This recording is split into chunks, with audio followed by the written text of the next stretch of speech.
Magandang araw sa inyong lahat. Ang kwentong inyong mapapakinggan ngayong araw na ito ay tungkol sa ang manananggal kontra sa mga sundalo ng Sierra Madre. Sa kailaliman sa kabundukan ng Pilipinas, sa loob ng masukal na kagubatan ng Sierra Madre, isang platon ng mga sundalo ang ipinadala para sa isang lihim na misyon. Ang mga sundalong ito ay tinaguriang mga mangangaso ng mga rebelde. Dahil na rin sa galing ng mga ito sa labanan, lalo na sa kabundukan. Ipinadala sila upang pumatay ng isang bagay na hindi mapigilan ng mga bala. Ang 7th Scout Ranger Unit ay nawalan na ng 2 patrol team sa lugar. Walang na-recover na bangkay, walang radio distress, puro static lamang at mga pagsigaw. Pinangunahan ni Kapitan Ramon Velasco ang 3 pangkat ng mga sundalo. 10 Scout Ranger na armado ng matataas na kalibre ng baril, night vision goggles at sapat na bala upang labanan ng isang hukbo. Ngunit lingid sa kanilang kaalaman, ang naghihintay sa kanila ay hindi mga rebelde, kung hindi isang nilalang na nakakahilakbot at hindi tinatablan ng bala. At sa kanilang 2nd gabi sa kabundukan, narinig ito ni Private De La Cruz. Isang mahinang tunog ng pagkabali ng maliliit na sanga ng mga puno.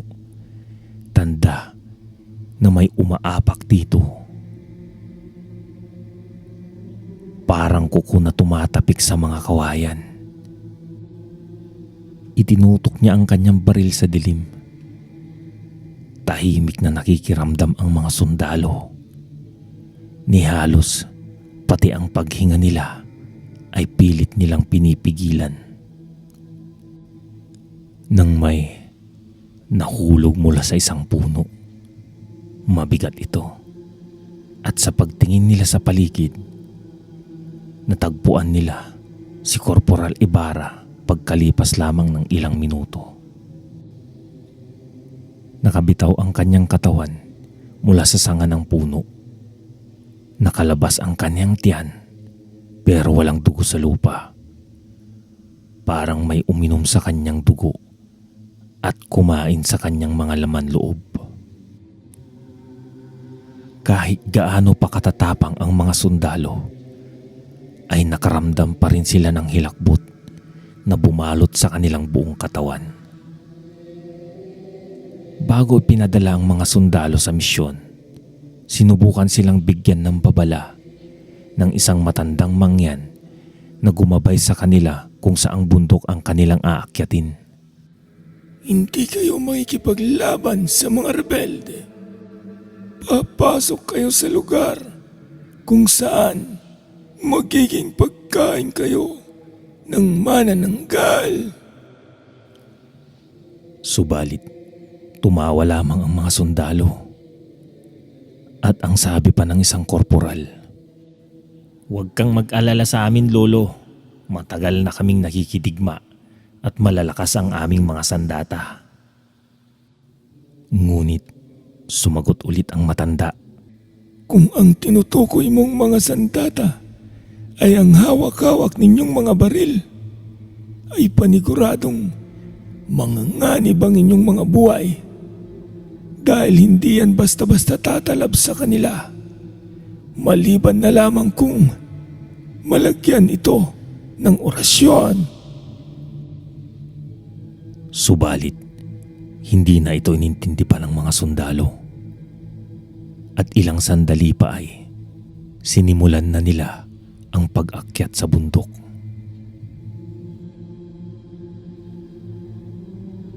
At sumapit na nga ang 3:00 ng madaling araw. Napakatahimik sa gubat. Wala silang naririnig kahit nahuni ng mga insekto. At kasabay nito ay ang lamig ng hangin sa kagubatan na may bahagyang pag-ambon. Pagkatapos ay nakarinig sila ng mga pakpak. Mabagal, mabigat. May napakalaking bagay na lumilipad sa ibabaw ng mga puno. Itinaas ni Corporal Santos ang kanyang flashlight. Ngunit hindi na niya dapat ginawa iyon.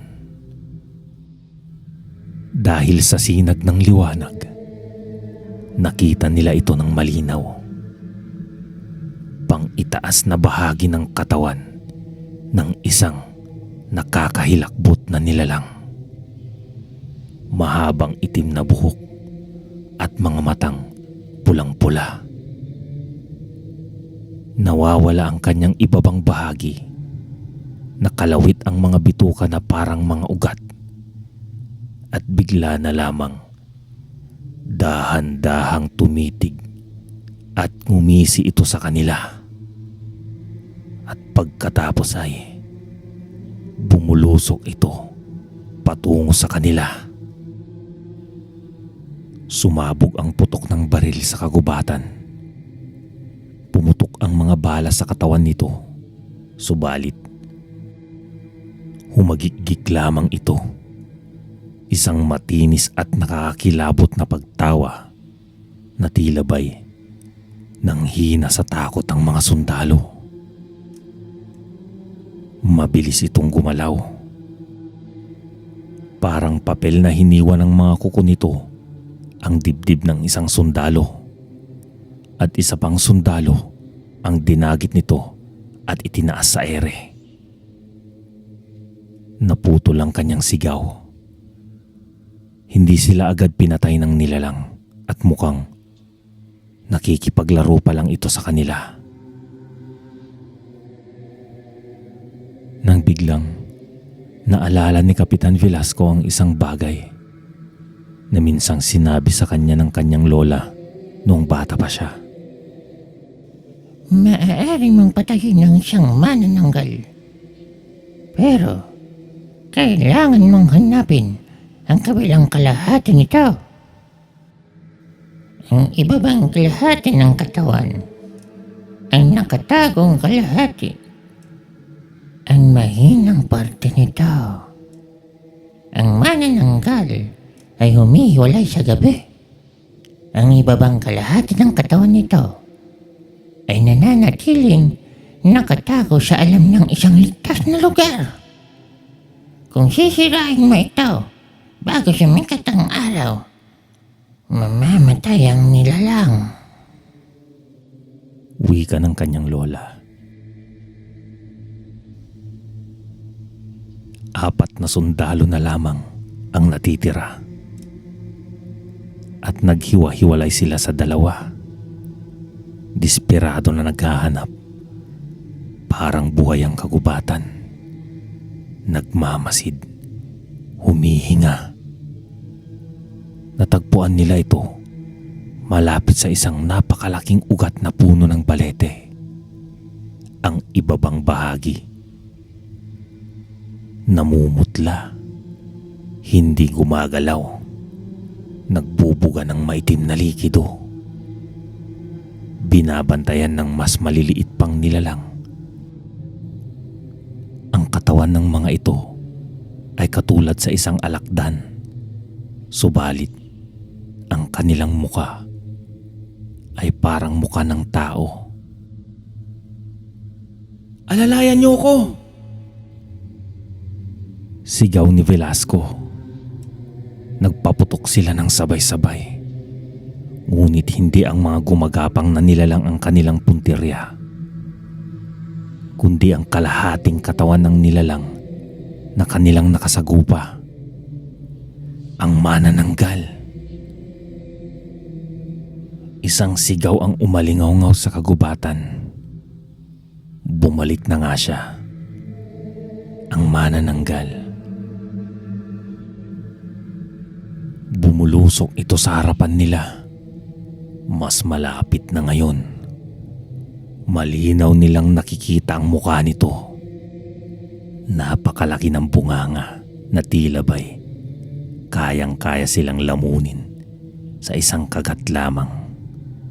At ang mga mata nito ay napakabalasik na purong itim lamang. Hindi kayo mga rebelde. Mga pagkain ko kaya. Sumugod si Corporal de la Cruz. Dala ang isang mahabang kutsilyo na pinahiran niya ng asin na may kasamang dasal. Isang bagay na palihim na iniabot sa kanya ng matanda bago sila umalis. Ngunit nahuli siya ng nilalang at inilipad sa ere. Tinusok ng mga kuko nito ang kanyang mga balikat. Ibinuka nito ang malaki niyang bibig at takmang sasagpangin na nito ang sundalo. Ngunit hindi nag-atubili si Velasco.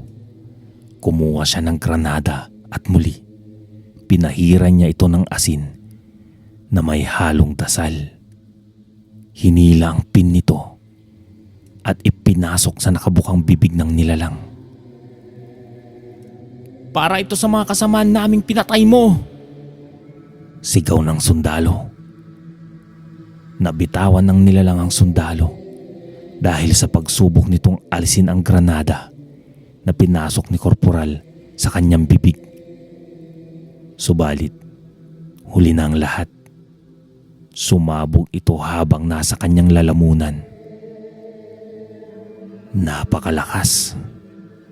Nakakabingi. At pagkatapos ng pagsabog ay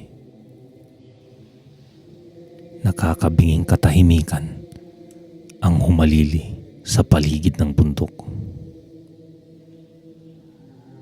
Pagsikat ng araw, isa na lamang ang natagpuan ng mga taga-nayon na nakaligtas.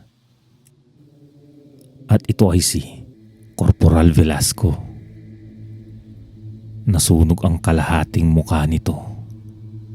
Nagdurugo ang baling binti dahil sa pagbagsak mula sa ere at wala itong malay. Nasunog din ang buong kagubatan.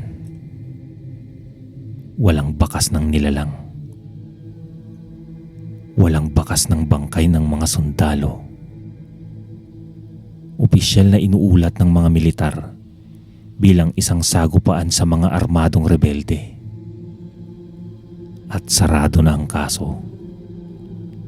Pero para sa mga taga-nayon malapit sa Sierra Madre, sinasabi nilang kaya tumahimik ang kagubatan dahil may isang makapangyarihang kampon ng dilim.